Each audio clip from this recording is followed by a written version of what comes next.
इब्न शहाब कहते हैं, मुझको अबू सलमा बन अब्दुर्रहमान ने जाबिर बिन अब्दुल्ला अंसारी से ये रवायत नकल की कि आपने वही के रख जाने के ज़माने के हालात बयान फरमाते हुए कहा कि एक रोज़ में चला जा रहा था कि अचानक मैंने आसमान की तरफ एक आवाज़ सुनी और मैंने अपना सर आसमान की तरफ उठाया किया देखता हूँ कि वही फरिश्ता जो मेरे पास गार हरा में आया था, वो आसमान और ज़मीन के बीच में एक कर्सी पर बैठा हुआ है। मैं उससे डर गया और घर आने पर मैंने फिर कंबल ओढ़ने की ख्वाहिश जाहिर की। इस वक्त अल्लाह पाक की तरफ से ये आयत नाजिल हुई, ए लिहाफ ओढ़ कर लेटने वाले, उठ खड़ा हो और लोगों को अजाब उलाही से डरा और अपने रब की बड़ाई बयान कर और अपने कपड़ों को पाक साफ रख और गंदगी से दूर रह। उसके बाद वही तेजी के साथ पे दर पे आने लगी। इस हदीस को यही बन बकीर के अलावा लीस बन साद से अब्दुल्लाह बिन यूसुफ और अबू सालेह ने भी रवायत किया है, और अकील के अलावा ज़हरी से हिलाल बन रवाद ने भी रवायत किया है। यूनुस और हिलाल बन रवाद ने भी रवायत किया है। मामर ने अपनी रवायत में लफ्ज़ फवादा की जगह बवाद्र नकल किया है।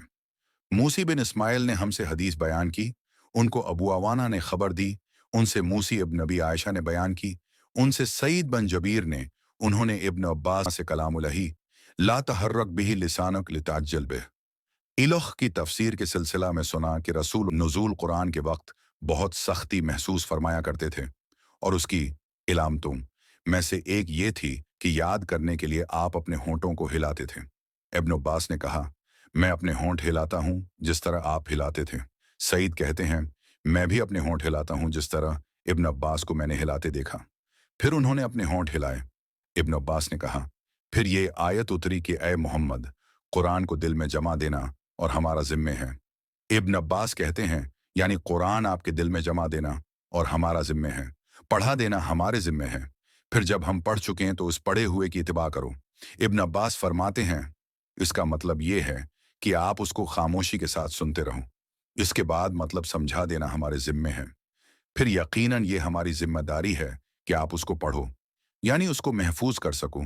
चनांचे उसके बाद जब आपके पास होगा जब्राइल अलैहिस्सलाम वही लेकर आते तो आप तौजा से सुनते।